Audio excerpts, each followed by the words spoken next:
My name is Matt Fenton, I'm Artistic Director of Contact, and I've been in this city only since September. The structure for this afternoon is that each of us are going to respond for about 5 minutes. We were going to be joined by Sarah Franco, the Artistic Director, who will exchange. She's had to send her apologies, so we've actually got 6 minutes each. Rather than 5, one of her minutes each. So we're going to do that. We're going to invite each of the panel to say a few words about how they respond to this idea or this phrase of staging a city that Richard has proposed to us. I'll do the same. I'll give my response to that phrase, that idea.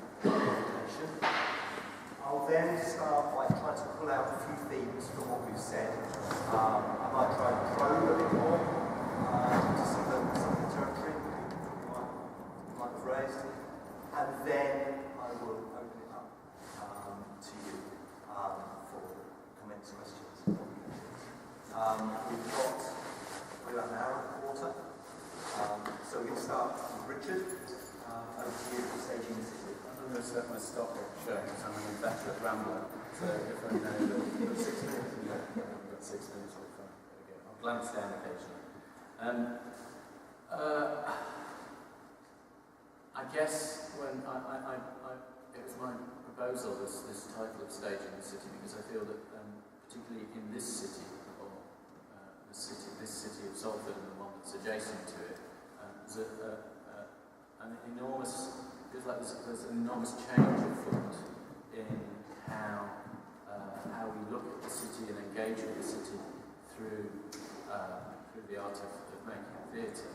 There are changes in with a brand new venue arriving in the city that over the last decade there have been major changes with the disappearance of a venue, the Green Room, which had a reputation for exploring a particular kind of work and pushing at the edge of, I guess, of what theatre and performance might do, with changes in regime, of contact with Matt arriving.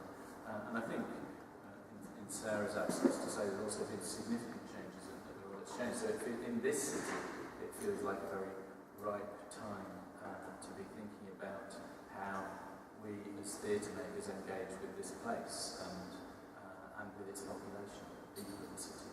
And I'm sure, well, I know that both Louise and Willie will have things to say about that from the perspective of another city, of Dublin. And I guess also Louise to talk about her experience of being here. With our work with Quarantine, I feel in many ways that we, probably in quite quiet ways generally, we're in a kind of constant dialogue, quite literally, with the city. And it's that dialogue, literally that conversation, that is the basis of our work, that fuels and is the source of everything we do. Our work, for those of you who know it or don't know it, is always founded on making theatre with and about the people who you see on stage. And so the material is always drawn from those people. But we make work across a range of forms. Some of it looks a bit like this, with some people in front of another set of people, and some of it really doesn't. So I think some of the work that we create either as one-offs or as regular projects are very much about our relationship with the city. We run every month for the past 2 years. We run a project in one of the curry cafes in the centre of town, a project called No Such Thing, where once a month we buy strangers a curry at lunchtime in exchange for a conversation. And that, in the most literal sense, I think, perhaps, is an illustration of an approach that we might have to staging this city and to hearing the voices of the people of the place that we live in. And so I guess that in our work, we're very interested in questions around representation representation and what that means about how, about who's represented on stage or who's presented on stage, and what questions that raises for the place that we're in and the time that we're in. I think very interested, Quarantine are always very interested in engaging very directly with the here and now, with this very moment, and with the people that we're sharing this moment with, and finding ways in which we can articulate that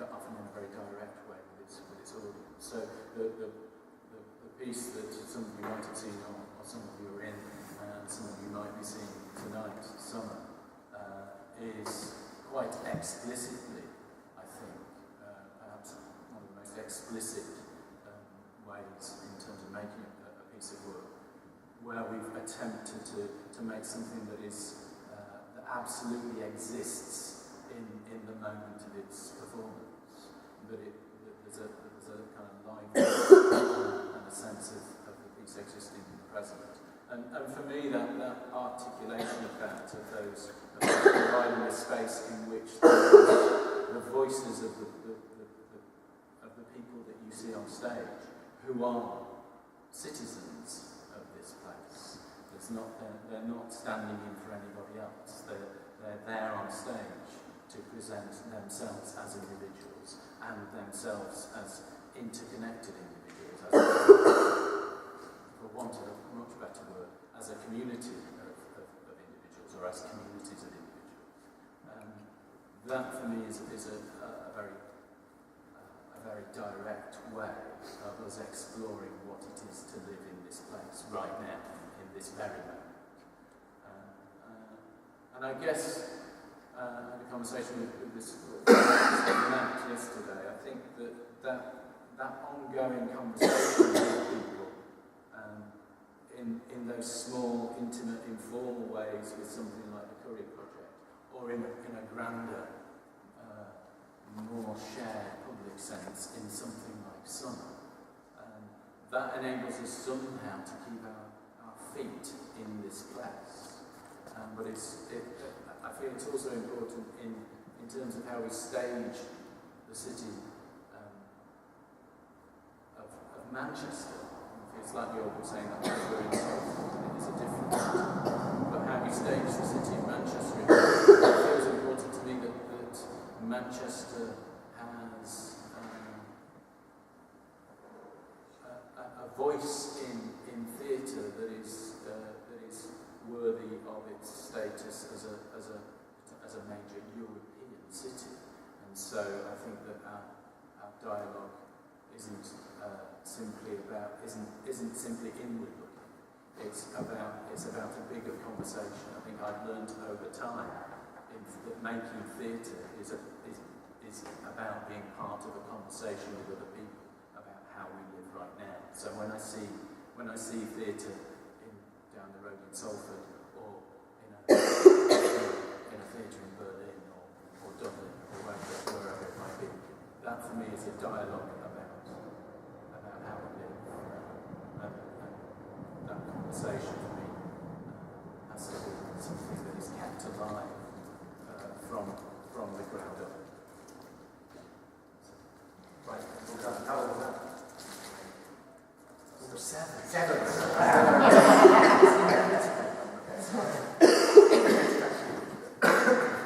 Willie. Thanks, Matt. So just to give you a bit of context, first of all, Dublin is a small city. Greater Dublin area is about 1 million people, so it's considerably smaller than the Greater Manchester area. Our theatre infrastructure comprises a year-round performing arts centre, Project Arts Centre, of which I was previously director. We have 200-seater, more or less, and an 85-seater, more or less, black box spaces. There's the Abbey, our National Theatre, which is a large stage and a small studio space that it doesn't use all the time. There's the Gate, which is kind of like an artistic, commercial hybrid, a little bit West Endy. And then the infrastructure expands considerably at the time of the Fringe Festival, which is the first 3 weeks of September, and the Theatre Festival, which succeeds that last week of September, first 2 weeks in October. And certainly historically, Irish theatre there's not really an avant-garde tradition, I don't think. Or if it was expressed in something like Beckett, who went away to Europe with it and it didn't come back.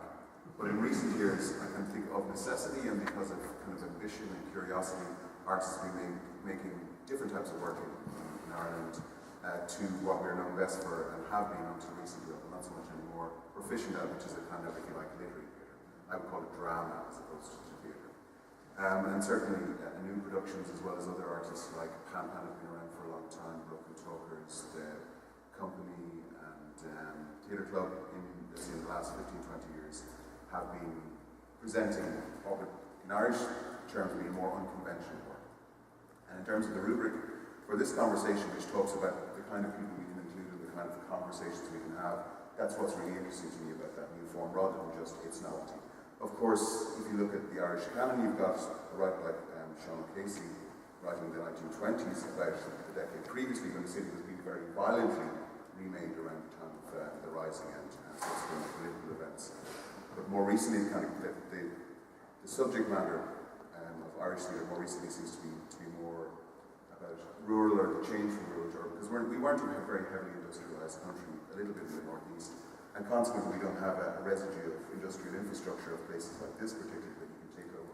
So our theatres are more conventional, which seems to sanction a kind of conventional theatre. But in thinking about the topic for this conversation, in a way it should be called restaging the city, because the city is already an act of staging, or an accretion of acts of staging. The city projects imperial power, it projects wealth, it projects a speculation about how people should live together, if you look at like post-war planning. So what's interesting about theatre is that it's a way of prototyping ideas and prototyping communities. It is both an opportunity to have a conversation and a conversation itself.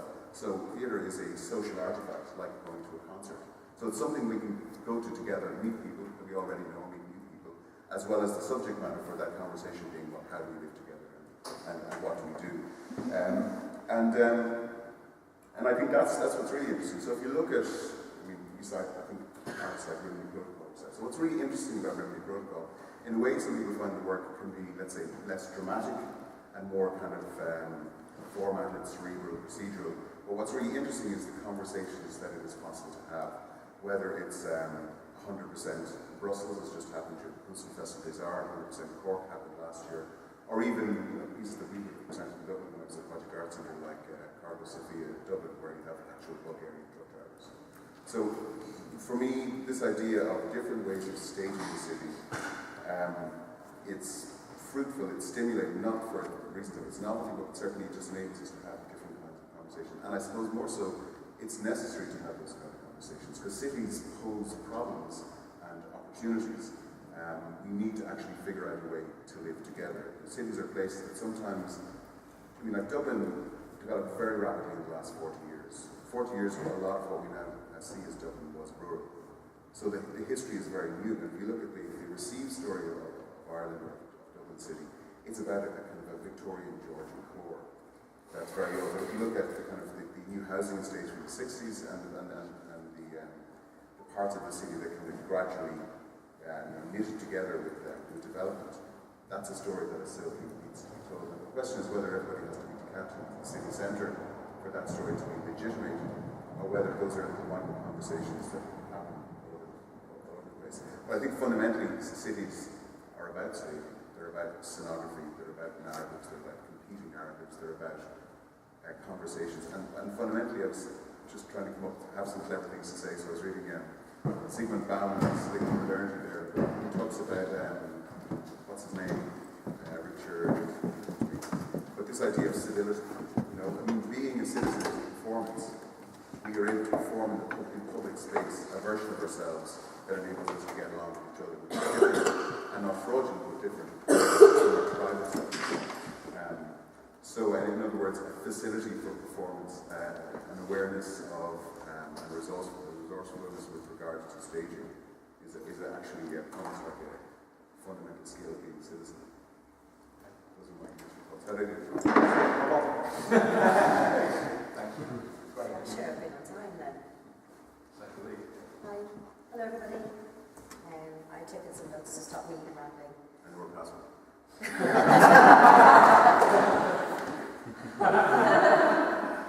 So, thank you very very much. Myself and Owen Boss, who is a visual artist, have been working together for about the past 10 years.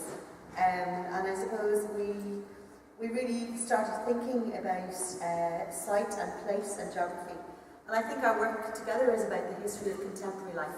So I think that we are working always in real environments and real landscapes. And when you think about cities and urban places, that's where we live. So that's where we started making work about, was the place that we lived in. And 10 years ago, our first production took place in a high-rise tower block in Ballymun, which is on the outskirts of the city, which is one of those new places that Willie has just talked about. And we did a production there called Tunnel Downtown, which worked with 26 young people who were living there at the time, talking about how regeneration affected them and what impact it was going to have on their lives.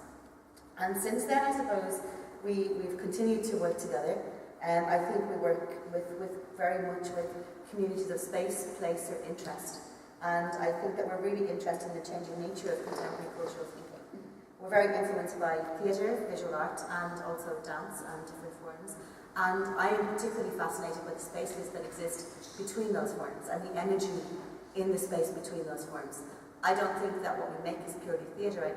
I don't know what kind of hybrid or liminal space that may exist in, but I think the energy that's caused by those forms coming together, and that's what Anu means. It's about different molecules of form colliding or clashing and becoming something new. And I suppose it's the hybrid mongrel sense of what we are now, and that has fueled our work, I suppose, in the last 10 years. We use very much non-traditional sites and immersive engagement to create shared intimacies between audience and place and audience and performer. We're intrigued by architecture of existing sites or locations or communities, and within all our work, we very much, a little bit like Quarantine, we work with local people. And sometimes they make their way into the show, and fundamentally a lot of your work is about people, but sometimes they don't. And sometimes they are the show, and they are all they are. And sometimes we work with actors, and sometimes we work with dancers, and sometimes we work with scientists, and sometimes we work with social workers. So it's, again, the work is made in relation to the project, and not necessarily about bringing together the best actors we can into a space all the time. We also try to make questions about the work through the work, and I suppose what we fundamentally ask of audiences is to each production is how do you choose to engage? And that's a really important part of what we do, and I try within the work very much, as much as possible, to think about how we ask audiences to witness, feel, comply or act. So I suppose if you imagine that you are an audience member coming to see our work, and that when you enter the world of the play or the world that we've presented, very often you become separated from your fellow audience members, and normally a lot of our work is made on a one-to-one basis, and the other world engulfs you hopefully, so you can no longer see the edges, and very much when we're thinking about environments or space, our work is happening not just inside one building or one place, but spills out onto the streets in which real life is happening, and colliding within that performance all the time. And that's terrifying as a maker because you can't control what happens on the streets. And myself and Willie, over the last number of years at Dublin Theatre Festival, have had many conversations about how to mind audiences when they're in certain parts of the city where things can go wrong and things do happen all the time. So I suppose what we try to do is to implicate the audience very much inside the work, as opposed to remove them from it. We don't really offer them the safety of a viewing into the world, but actually really immerse them within it. We never ask them to play a role, so I will never look to you and say, hello, cousin Mabel from 1936. You can be only who you are. You can only be an audience member. One person asked one audience member yesterday asked one of our actors what year it was. It's 2014. So I think that's very much what we're trying to do, even though we may be presenting multiple time frames or strands or narratives inside that as well. There is no fourth wall. Sometimes you view the scenes through very carefully controlled apertures, such as peepholes, which very often gives you the feeling of being inside a film. At times you're completely surrounded by or engaging with the performers. They may speak to you, they may call you by name, and they may seem to know you or expect you. What we try and do is create very kinesthetic and visceral responses to images and to places. Our work is not about building a narrative strand or building a whole story within it, but almost like having worlds just colliding or forcing in a kind of a dreamlike state. And very often we remove exposition from the work so that it can be about the meaning that you create and put on top of that as well. We very often also work with documentary material or real source material. So we're not creating fictions. And sometimes the work in SBS, I suppose, feel because of that it's not filled with story. But we don't really want to make up things that happened. So that's why we kind of try and present the reality of the images rather than images of reality. I suppose it's probably the easiest way to try and think about that too. So I know within the work, our audience is placed at the very centre of our practice. And we try and break the rules. We try and encourage the audiences to move around, to talk to each other and molding action. Because I think that unleashes a very dynamic meaning-making process. And I think it's really, even when the action play is happening in the past, the audience can never be anything but themselves inside the present. They cannot be but those citizens in the city that they're in, looking at this world. And it's all the things that Willie and Richard have been talking about, but it's actually asking them in that moment to participate and partake in that conversation and in that dialogue in a real sense. Some audiences choose not to engage directly, and we're not about forcing anyone to do anything. There is built into all of the work a way to be just a voyeur and into the inside of it, but to open a conversation and an invitation to anybody who may want to become, I suppose, the authors of their own experience, or to give them agency inside the work very, very often. It's up to them how to behave or observe or embrace it. Our work in One, 3 seconds? Okay. Our work over the last 4 years has been very much about Dublin and areas of the city that we live in.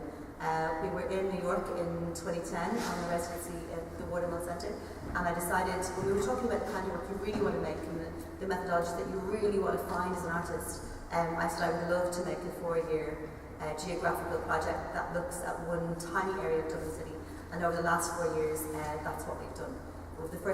There's 4 productions together, the first being World's End Lane, the second being Laundry, the third being Boys of Foley Street, and hopefully later this year, the final being Roger. So that takes us to Manchester. Last year, David and Walter contacted me and asked me to come and look at the city. And it was great.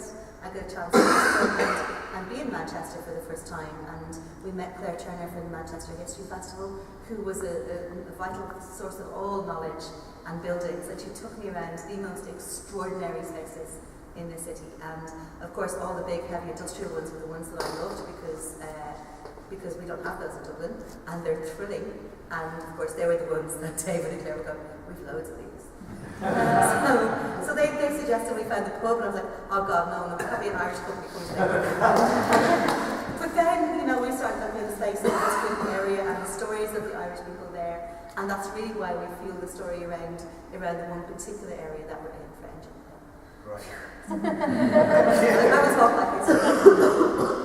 And that's a fantastic introduction and preparation for those of you who will see Angel Meadow. I really encourage you to see it. I'm going to see it again after listening to you. Great. Thank you. Hi everyone, my name is Walter Marion.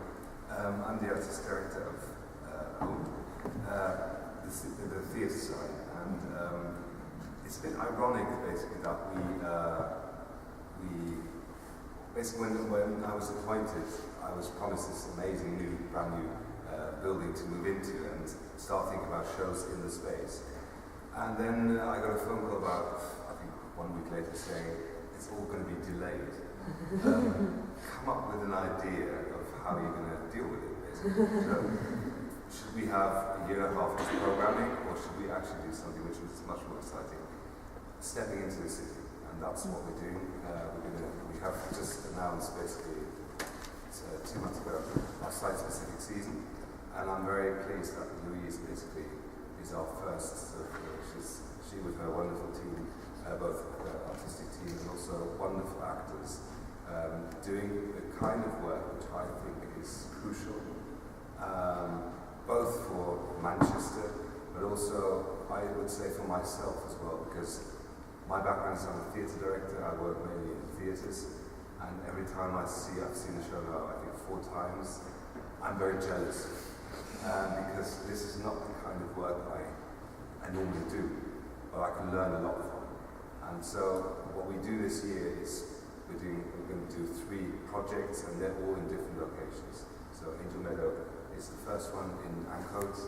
Second one I'm going to direct myself, Romeo and Juliet in the Victoria Arts, and then we're going to have sort of research and development, and also representation of shows in First Street, which is a very shiny, almost corporate, amazing building where we also rehearse and sort of present work, but also do engage with artists in that they present, sort of offer the opportunity to research and develop some ideas. So it's very varied, and it all came from the idea, no, we're not going to be in the space. We have some time, and what are we going to do? So I think the necessity brought us to the idea to say, okay, we're going to do things differently. I know in Manchester there's a big tradition, an international festival does it. Manchester's a great space. I mean, I lived in London before. I always go like, blimey, why these buildings all sort of empty? It costs so much in London just to put a show on there. Or I lived in Berlin before, which actually sometimes reminds me a bit. I moved to Berlin in the early 90s, and some of the space like in Ancoats, for example, reminded me of the atmosphere, where you suddenly could do a party, or there's still many possibilities. So I think this is one of the strengths of Manchester. But coming back, I'm just going to come back to these two shows. I saw Summer last night, and I don't want to take anything away from people who haven't seen it yet, but I really think putting these two shows in context, basically, is a fantastic thing about what theatre can do, and sometimes questioning, is this theatre, or is this a new form of theatre? And my response is, again, I'm not going to talk too much about Summer, because for the people who haven't seen it, but my first response was, what a great evening to actually have a Greek chorus on stage. That was for me my response. It was very much thinking about what you were talking about, citizens, basically. The question of this, how people live, but you cover from the very young to the very old. All the themes which make theatre great or art great are in your show. And I just thought, what a fantastic exploration of. And it just brought me back to the Greek play and the question about what does it mean to be a citizen now?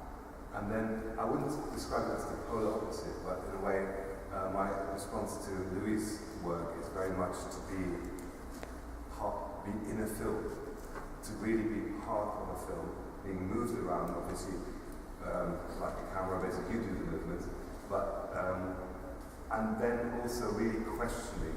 And that's why I got so excited about Louis' work, is I think you described No Fourth Wall, it's much more than that. It's really like you are interacting, and I've never seen that on that level ever before. And that's why I think bringing Louise and her team over is crucial for defining what theatre can be. And again, what I love about theatre is there's not one good way or bad way of doing it. We just invited top quality artists to Manchester and sharing the work, and that's the way I would like home to be, basically. That we have many voices and artists responding differently to the city, in a way, or to themes.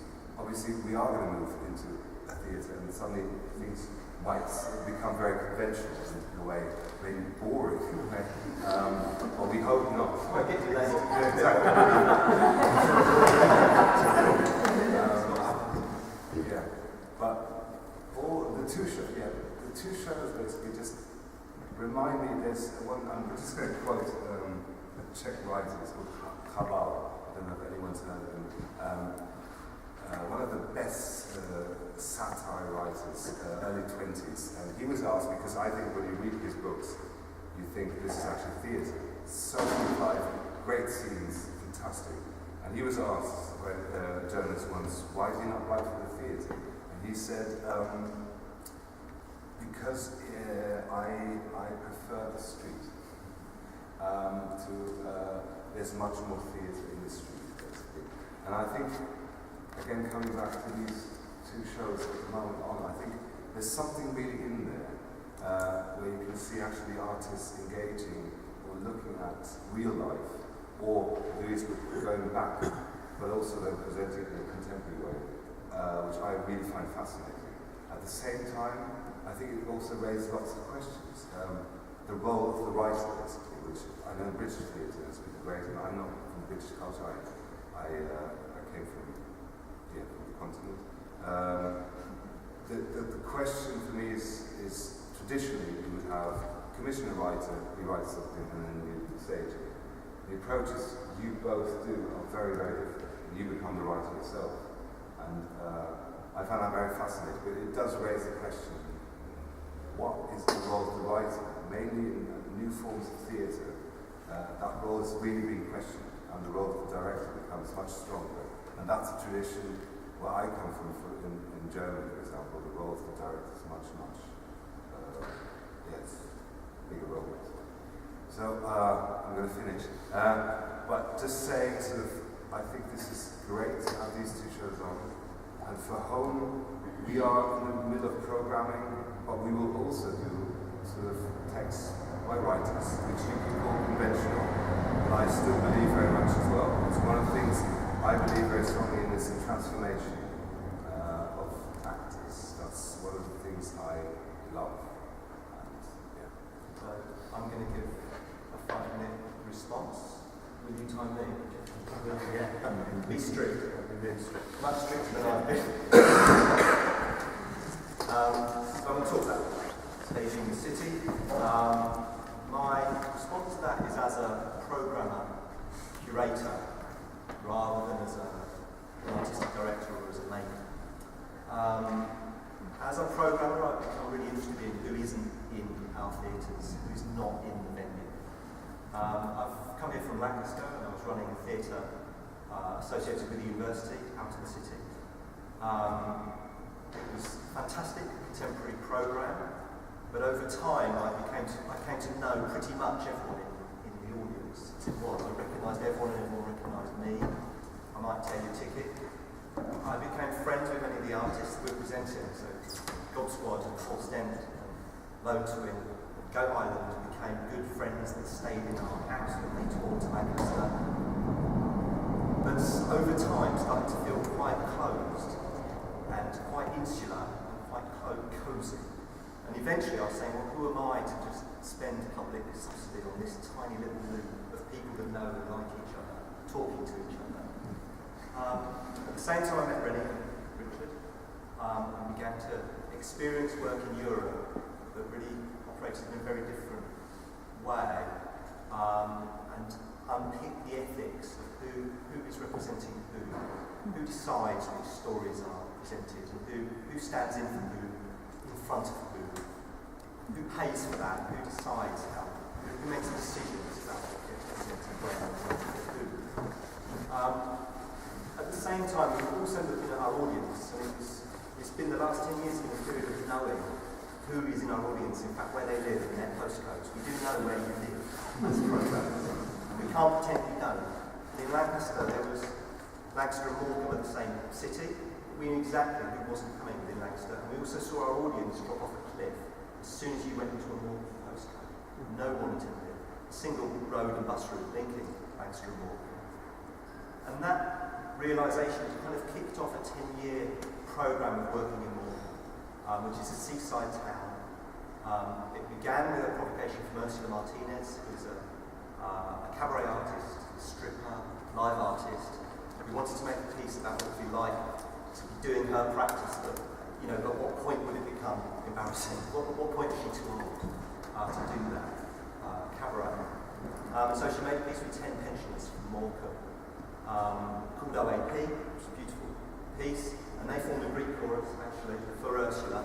And the first half of the show, Ursula performs material and strips at the end of the piece. And then the second half, an elderly woman called Joan presents the same material, and the strip becomes a much more nuanced, sad and tender performance about the ageing body, about dealing with the death of loved ones, dealing with one's kind of old age. So very interesting. It became a project called Relative, with grandparents and grandchildren. It became a project called Morecambe Dances, where we located all the dance schools in Morecambe and all the prom, ballet schools on the bars, on the promenades, tap dancers, line dancing on bus stops, a series of staging the town essentially through dance. It became a year-long project with Cedric Robinson, who's the Cross Bay Guard, so you can walk across the very treacherous tidal sands in Morecambe Bay, and And there's one man that knows the route safely, the Queen's Guide to the Sands, Sid Robinson. He retired last year, and he's not to be replaced, apparently. But he's walked that route for 50 years. It's absolutely treacherous. Many of you will remember the tragedy of the cockle pickers, the Chinese illegal immigrant cockle pickers working in the Morecambe Bay, who were killed, who were drowned because the sea comes in quicker than a horse in a galley. So it's of course also a site of politics and of invisible people working those sands, and also an industry, fishing, which is just about finishing as well. So there's about 6 or 7 commercial fishermen left on Morecambe Sands. And we made a sound walk with the company Invisible Flock. So you walk with Cedric for 5 hours, you have to go quick to get from Morecambe to Grangeover Sands. People do it in their hundreds, but we made an MP3 piece where you listen to 50 years of Cedric's memories of walking that route. He's never left Morecambe, he's never been in a plane. He's walked far enough to take him around the world more than once, so about once and a half. His 50 years of walking. So we really, as a program practitioner, I'm very interested in how we might uncover stories that actually would never have been told on that stage. Engage with communities, performers in a location that was not ready to develop. It was on no expectation that those people on that walk with Cedric would suddenly buy a ticket to come and see Forced Entertainment next week. 1 or 2 might, and that's great. No real expectation that is what we would do. We were rather trying to engage with people with ways of life, working people around us and in part of the town that we weren't engaging with by just programming in our little black box building. The final thing I'll say that part led me to was a year where I didn't program anything for a year, and local residents and artists programmed the theatre for a year. It was by far our most successful year, both in ticket sales but also as a quality of programme. Autumn 2007 was programmed by 15 artists, one or two were involved. And then spring 2008 by 7 local residents that replied to a paper in the Lancashire Morning Press, which asked, have you never worked in the arts but have an interest in how a theatre programme gets put together, and would you like to programme the Nuffield Theatre's spring programme? They got the budget and complete agency to programme that season, which they did, in my opinion, significantly better than I had been doing, at least recently at that point, as I had been seeing less work, got young kids, and actually was less out there in the past. So that's my response to staging the city, which is actually staging the coastline, staging rural politics actually. But now I'm in Manchester, I've been in Manchester for 8 months. I'm massively excited, and as Walter, about this sense that Manchester International Festival, home, ourselves, quarantine, many people starting to think about what will be engaging, what's our responsibility to get out on the street. And I hope you don't entirely return to the building. Even though it'd be nice to move and shine, I think you should stay out there at least for some of the time. Okay, so I've got a couple of thoughts or questions. You've raised a lot of interesting things. I think I'm interested, first and foremost, then, in the sense of what the ethical questions when we begin to engage outside of the professions. So when we start to research other stories, or when we start to engage people in their everyday lives to join us in our process. I'm interested if that is an ethical question, or is it your responsibility to think about that as an artist? Artists take different views. I mean, the first ethic is to be paid if they're amateurs, and what is the disruption to their normal lives, and how are they going to look, and can they say no? You can't have this story, you can't have this other one. I just want to go back to this another idea of ethics, or how you engage with people. This kind of valorization, and I'm not disagreeing with anybody, I just like to talk about this valorization of seemingly public space over the private space of the theatre. You could argue that it's much more accessible, much more democratic to put something on in the same space that people can see a West End musical than it is to put it in a tragically dilapidated Victorian factory. You could argue that. Another thing about ethics, which Louise alluded to, and Walter as well, is I disagree that news work is like a movie. I would say, being familiar with the work of Punch Drunk, and also with Yumi Bum Bum training. Those much more so are like a movie because you can't really intervene, or even like a role-playing game. You move through an environment that's quite meticulously crafted. But what the news work usually does is it actually challenges you because you're not sure. Do I react? Do I wipe the blood from my face? Do I stop being vision burn? They smell a lot worse than movies. So I think that in terms of the audience, and also what I really had an experience today is having usually seen work in smaller groups, and often with my compatriots, to be in an audience of people, most of whom were not Irish, probably British, was I felt for the audience as well. I felt implicated in their experience, not just in the fictionalized experience of people in kind of critical situations. So I wanted my other audience members to be okay, because these rough Irish people, which is made explicit when there's the radio broadcast from the bombing in the Arlington Centre from 20 odd years ago. So in terms of ethics, yeah, I mean, you don't want people to make you look bad, because for an artist they're just crisp for his or her meal and then you move on. I was asked briefly in the year out from programming, did the local residents get my salary for the time that they spent programming? No, they didn't. So that's a question about still where the power lies, actually.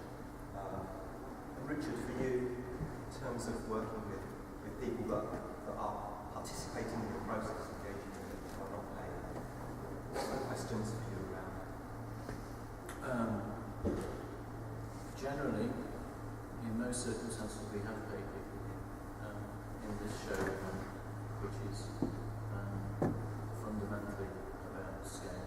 So we're trying to find a way in which we could make the work of scale and feel like we were offering something in return that might make that group of people feel that they're not being exploited. So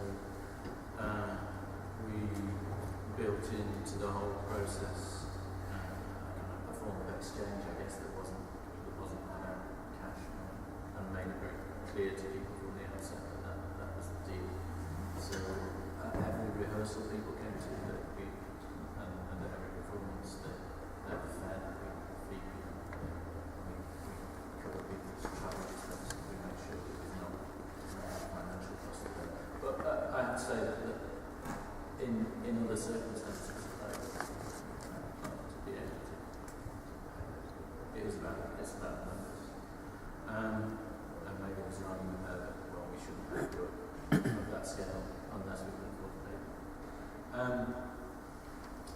I think for me that maybe those questions, I don't know if that's the most vital of the ethical questions, because I think there are a lot of artists who would consider themselves professional artists who also aren't being paid or don't receive any financial remuneration for what they're doing. What for you is it? The ethical questions for me are questions around agency and around openness of what the agenda is and what the process is about and what the aims are and what I'm seeing and what they're not seeing of what I'm seeing. Particularly in a piece like this, we are placing a lot of bodies on stage to be looked at, and it's important that the people in the performance understand that that's what's happening. They understand what's happening when that happens. And so, I guess in the process we try to make opportunity for those who are part of it to experience that from both sides, and also to hopefully be open about. A lot of them are sitting here, so they can tell you, well, this is the case. Whether that we're open about what it is that's going on, and so that people are really clear about the choices that they have in doing that. Those for me, in all our work, those are the primary ethical questions. We always say we have kind of two contracts with people. One is a written contract that says this is what we expect in terms of your time, this is what we'll offer in exchange. Sometimes that's money, sometimes it's food. But there's also a spoken contract that you are your own editor and censor, that when we make the work, we draw on people's histories and experiences as the source and the live material for the piece. Particularly in a piece like Summer, where the material that the performers are speaking live is not pre-prepared. It is in the moment, so we have to be very careful, I think, in the preparation with them for what it is they might reveal and say. But inevitably there isn't control of it. So we have to rely on the individual and their own sensitivity to what it is they're doing. That for me is where the vital ethical questions rise, because it's about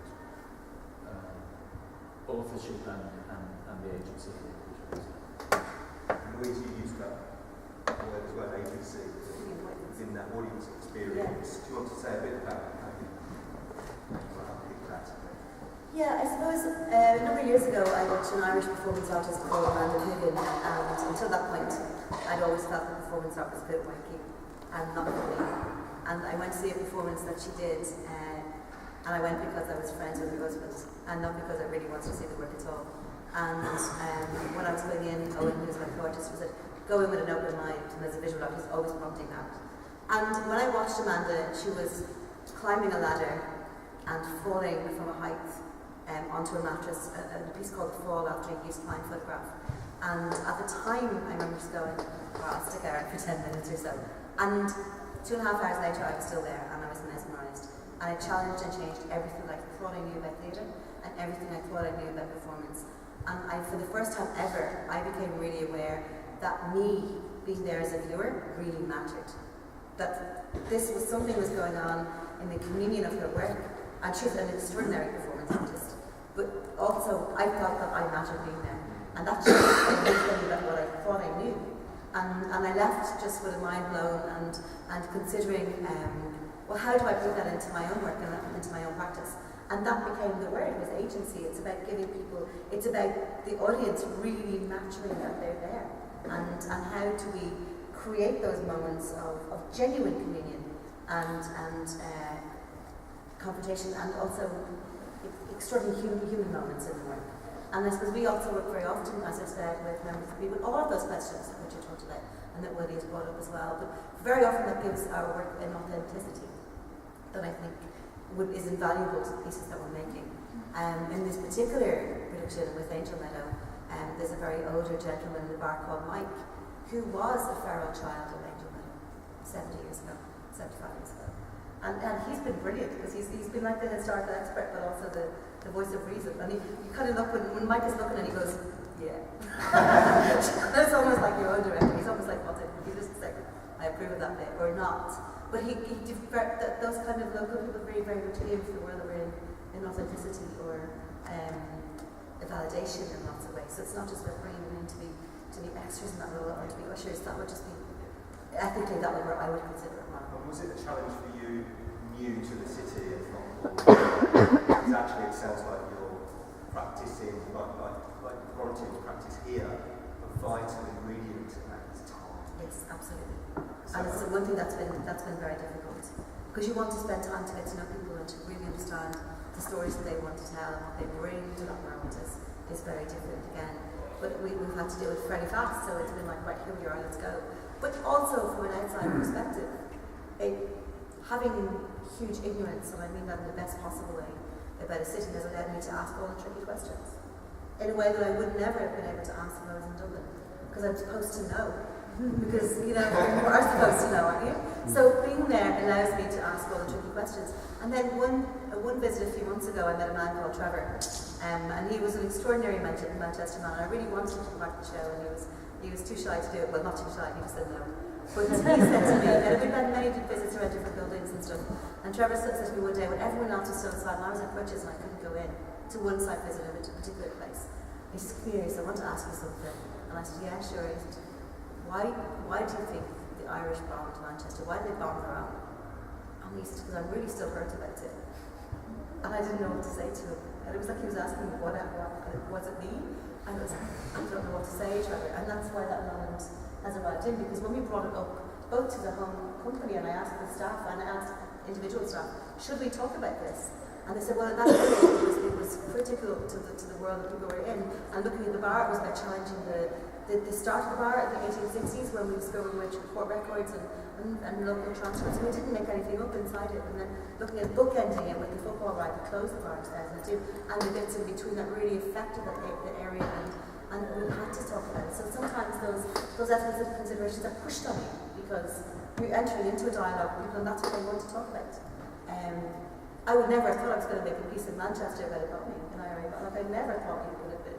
And it's a tiny moment in the show, and you know, it's been one that I'm really reluctant about. So, well, I don't want to make a comment on it at all, so we decided to use it from a radio broadcast, and somebody just walking into that, staggering into that part, and just being very clear about pressing an old-fashioned tape recorder. So sometimes it's about just having those moments, and Chris really wants to talk about that too. So there are absolutely ethical considerations. And sometimes they're forced onto you, I think, as an artist, which is great. Isn't that what I have to do? You know, so I should push all those things, and it doesn't stop. Walter, in terms of how you hone and your program engage and will continue to stay to the city, what's your sense of what you'd like to explore, you would like to see staged, or what your excitement and hunger is now from having worked with Andy Orchestra?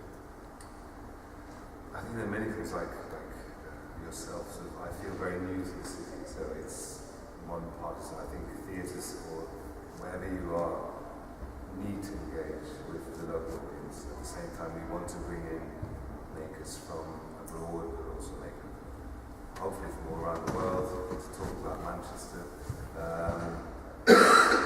So that's this global, local thing. I think lots of people talk about, but I'd like to take that really seriously. The other question, it's just always the theme which we're touching on basically about being authentic is one of the themes I think that's one of the things I always ask myself what that is. And for example, again, like seeing the show yesterday, I think there is an ethical responsibility. I think the makers who put real people, we all have an interest in real people.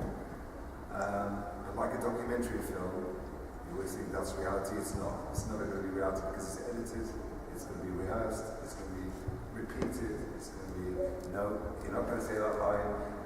Of course, authenticity is something which is, we always aspire to, but at the same time, you are on a stage, and the stage has rules. The stage actually is something very abstract.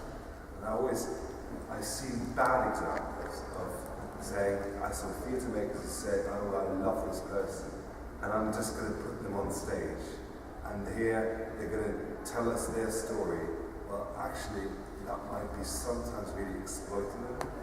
And sometimes these values where I sometimes, if it's in a good way, like yesterday, you have established a language where everyone is basically in the city, everyone. But I've seen, for example, a mixture of professional actors and amateurs in a way, and somebody was cringing how exploited they were, and they weren't aware of that. Because in a way, that's why actors are trained. They get a technique. They protect themselves in a way because they know how to play the game honestly. So the theme of authenticity is something I'm really, really interested in. And I think like these two examples are good examples, excellent examples, how it can be done. But sometimes you go the opposite way. You see some work where you go, yeah, don't do that because they're not protected. Just to add to that, I mean, a lot of, particularly in film, documentary makers are ruthless. And what the practice is, you get the agreement at the beginning of the enterprise, you get people's confidence, and then when they start having doubts, it's too late. So actually, there's a different ethics at play in kind of theatre documentary making, or documentary theatre making, particularly when people are voicing their own material. I can think of an artist in Ireland, Doug McKevitt, who did I suppose you call it an epistolary play about two men around gender realignment. That was very problematic in terms of what could be used in the end, and it should have been because once they saw the painting, now. So for an artist, it's actually quite a risky strategy as well, if you don't own the material. I want to talk about staging the city. Of course, regeneration is staging the city. So, and Meath begins in Meadow, this idea of we're going to imagine a new city from the ashes of the old city and its stories appropriated to tell a new story. This is a fiction into which people may or may not want to place themselves. And regeneration, a lot of it, and the language of regeneration is always quite bland and quite generic. Yet in order to give itself credibility, it avails of whatever stories or whatever metaphors it can take from what I was doing before. I had a question, but it will start another train of thought about the extent to which we are part of the process of gentrification as artists within the spaces of the city. As artists that work in studios, but also that start enlivening spaces like this and this Engelville. That's for another conversation. I feel we should really open up to the audience. So I'd really like to take questions or comments or responses or frustrations. Please just signal. Yeah. Yeah, thanks very much, everybody. You all listened, very interesting to say. Very interesting. But what you were saying about interesting me about, you were talking about, you know who you are, you know who they are. And I'm just, when you're talking about engaging people within your productions, whether it's performance or whatever, how it's difficult to get certain ethnic minorities to come to the theatre, to come to performances.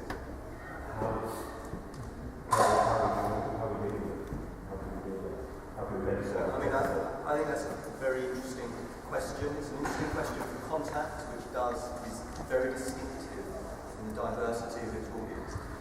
And I have an opinion about why that is. And my sense is that some organisations, rather than trying to seek an audience and programme work to gain that audience, you might be absent. So that could be that an Asian community close to your theatre is not represented in your audience, and what do you do about that? There are some marketing messages, there's some outreach projects you can do. Or you programme Asian work, my sense of what might be interesting to an Asian community. Or, and this is where Contact is very successful, it's actually diversifying who has an opinion, who might decide what happens. Contact works a lot with young people as programmers, and that equals 70% of our audience under 35. It's not me as a 40-year-old going, what will young people get excited about? So I think where organisations, particularly buildings and institutions, can focus on the diversity of who has got agency, who has got power, programming opinion, who informs the programme, indeed decides the programme, is a leap of faith at the other end of which you see diversity. And Contact, for me, in the city is a very interesting case study about how that does or doesn't work. We are all aware, and it's very current, the debate about who is or isn't in our audiences, whether that's around race, around age, around class, socioeconomic background. That's all very current currently. And the responsibility or not of publicly funded organisations, and then by extension artists, to engage with that. So it's a very fascinating. Yeah, this word engagement has cropped up quite a lot in the conversation, and it's the funding buzzword in England that it's what we all have to look at. I worked in Contact 22 years ago. I worked in Contact, and I remember making a funding application to the Arts Council for a project that involved people who weren't professionals. And the Arts Council said, sorry, we don't fund amateurs. 20 years on, shifted thinking, and quite rightly. Now it would be virtually impossible to imagine a theatre in England, the situation would be like in Ireland, but virtually impossible to imagine a theatre in England that didn't have the language shifts from time to time, that didn't have an engagement policy or an outreach policy, etc., etc. But unfortunately for me, I think that still all too often that policy of engagement is actually a form of marketing. It's a way in which that theatre can find an audience for the work that it really wants to do. And so there will be a slice of the programme, a slice of the budget spent on the participatory project that brings people in to have a fun time for a few weeks, and then we can do our production of the thing that we really want to do. And for me, it's failed. It has failed as a structure. It's an enormously problematic thing. I find it hugely patronising. But for comparison, look at the political system, which is also paid to the public money. And when we beat ourselves up, especially in the arts, we reflect a larger base. So are there other parts of public life where certain communities are not represented? I bet you'll find that there are. Yeah, I think it's interesting. There's a publication commissioned by Situations in Bristol called The New Rules for Public Art. And one of their rules is don't make it for a community, make it create a community around the work.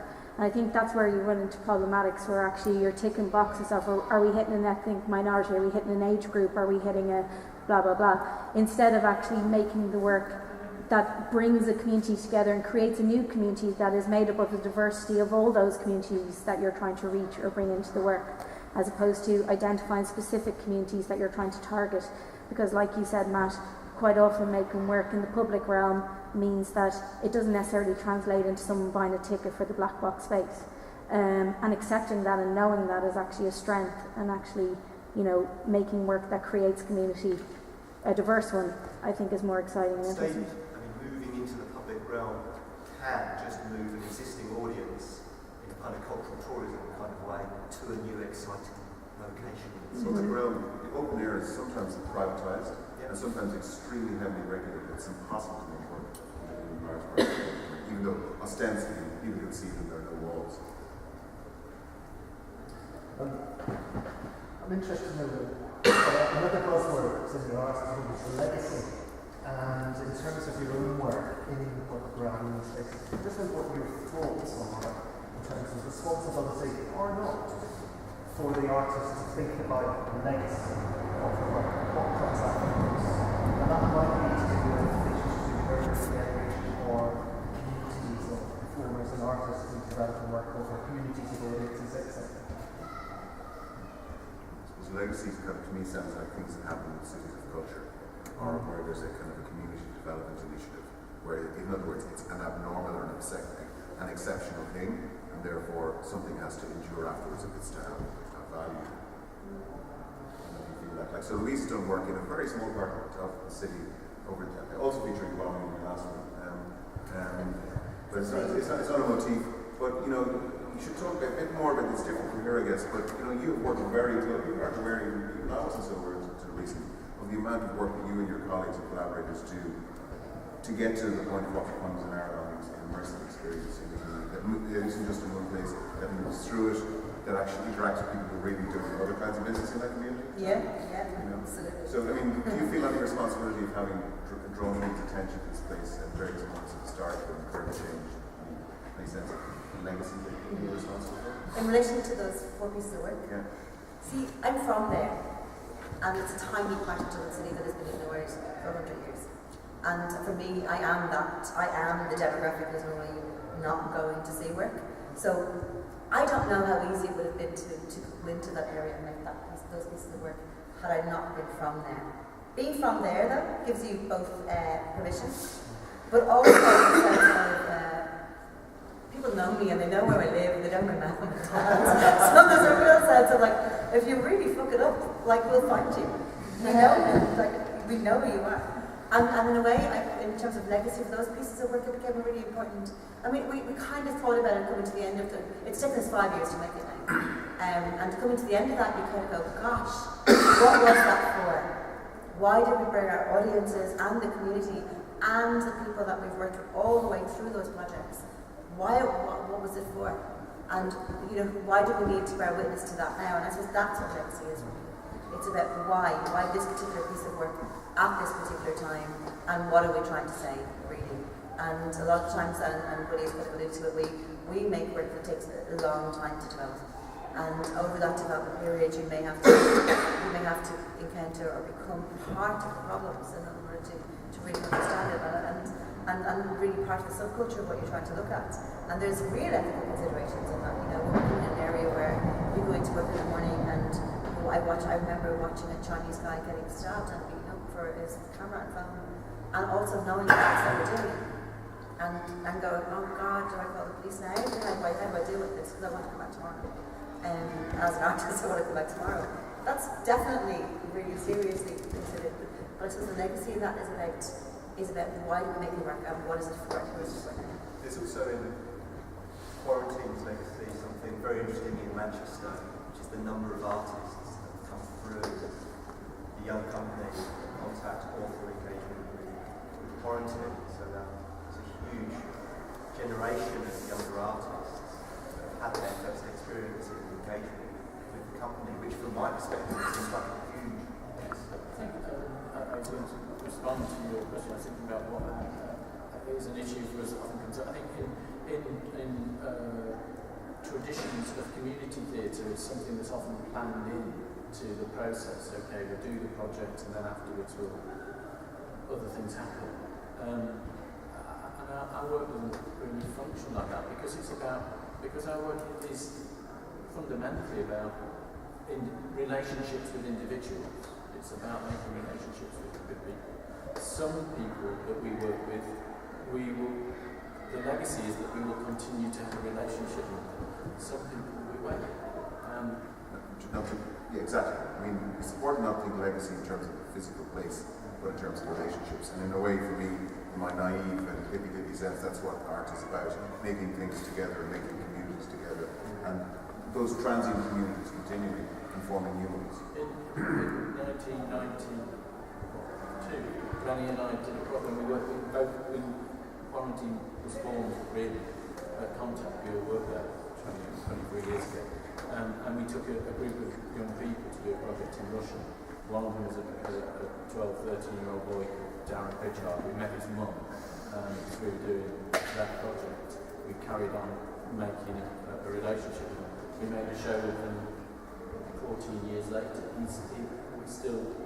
They came to this show the other night. I'll go around for my tea in a few weeks. That's how it works. I have a question more related about Manchester specifically. Because I feel very lost in Manchester about where to go and what to see. Because I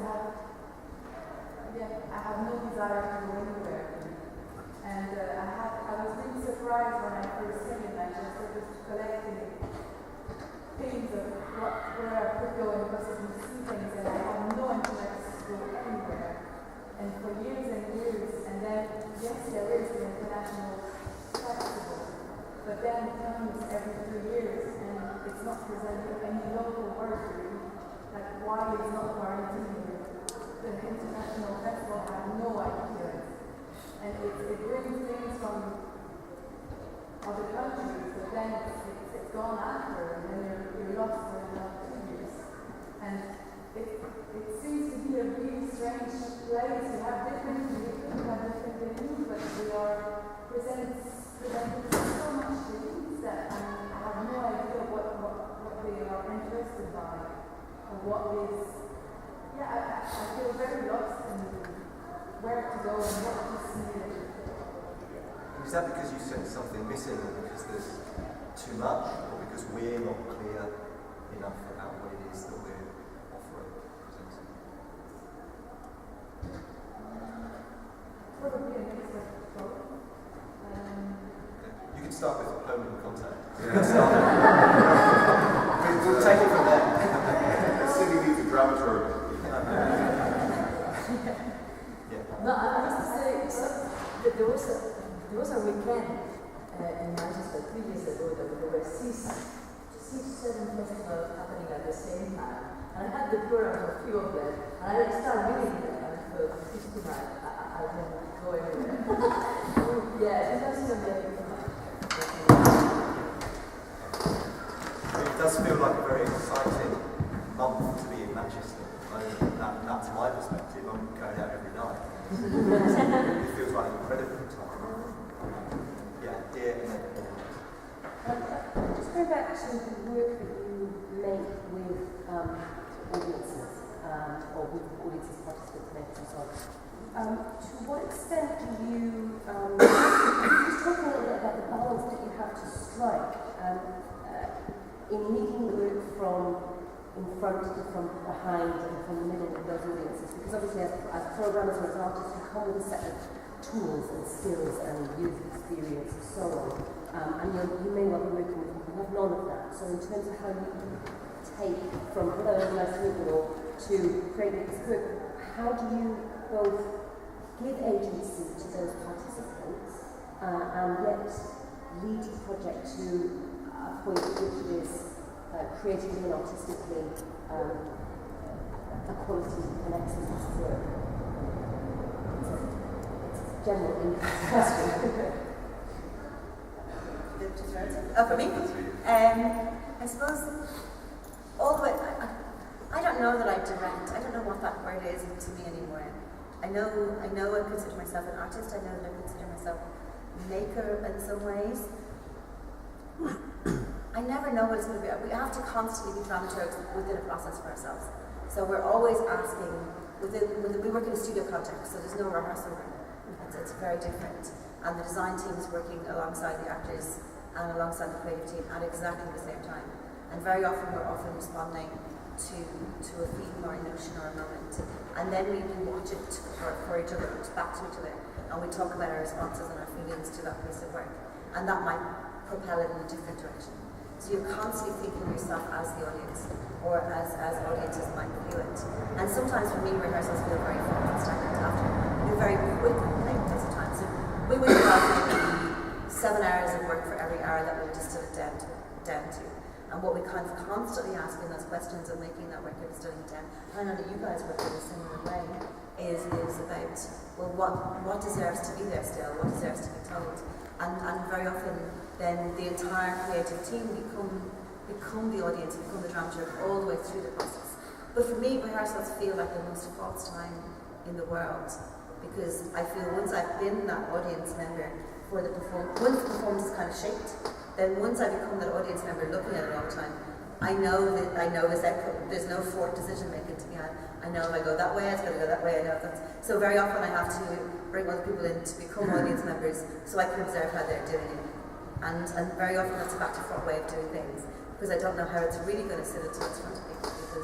Because if we're truly imagining that people can and are at the centre of it, then we can only tell what it's like when people are at the centre of it.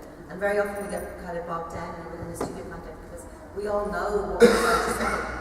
Very often, we know what it is that we're trying to find out. We're trying to. So even with the greatest, and even though we would rigorously push that to each other and to extremes sometimes, we also know that we're really protecting where the work lies. So sometimes we don't know what that is until it's in front of a test audience. And very often that's when I figure out what I need to push or where it needs to go. And it's almost a fine-tuning of things. And I have as much to learn from that process as the actor does and as the audience maker does. So it's almost like an unholy trinity, for want of a better description, where we're all, each of us, watching at the same time to see where that might go. So the testing phase of the work is fundamentally the time to really, really do that. Sorry. Yeah. No. Did that answer for you? Do you have a response to that, Richard? I think for me again, it's probably about attempting to be really clear about who's doing what and what the roles are, and that if you can be clear and honest and certain about this is what you should expect from me, and this is what I want out of it. This is what I want to make of this piece of work. Then, if people want, whether that's in we make work as much with trained, experienced, virtuosic sometimes performers as we do with people who've never done anything before. In both circumstances, I think it's really important to be clear with people about what the rules of engagement are and who's responsible for what you're offering them. Then any of us can make the choice. Yes, I'd like to be involved in that. I know what my role in it is. I know what I can get out of it. I know why I want to be involved. And then once that's clear, then I think again it's about agency. there's something fundamental to Quarantine's work that I need to make circumstances on stage where uncertainty can exist, and creating the circumstances for uncertainty is a laborious process. It relies enormously on building relationships with people and building relationships of trust, so that people can stand on that stage and think, I am comfortable with being uncomfortable. That's where we need to arrive at, and you kind of can't manufacture that. You can't rehearse that into place. What you can do is build the circumstances across rehearsal.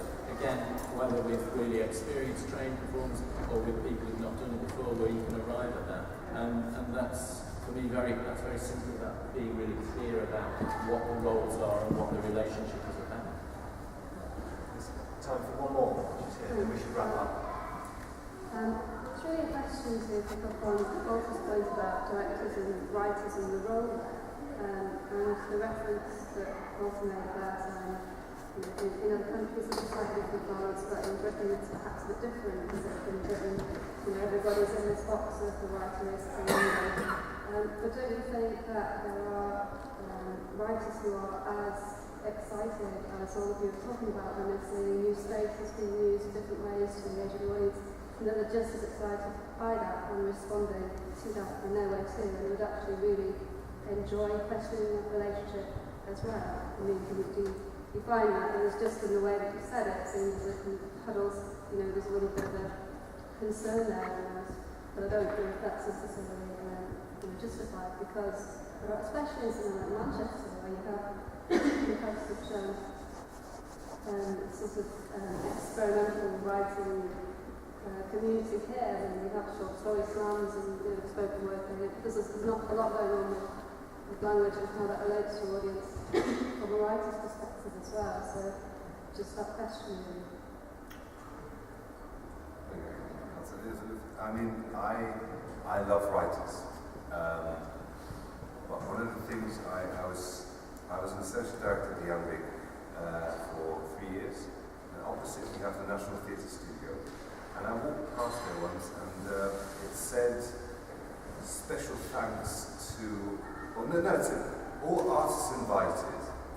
And then it says, actors, writers, set designers. And there were no directors on that list. And I was like, this is weird. Where I come from, basically, I studied directing for 4 years. That's my training. It's a culture which says we do something with the text.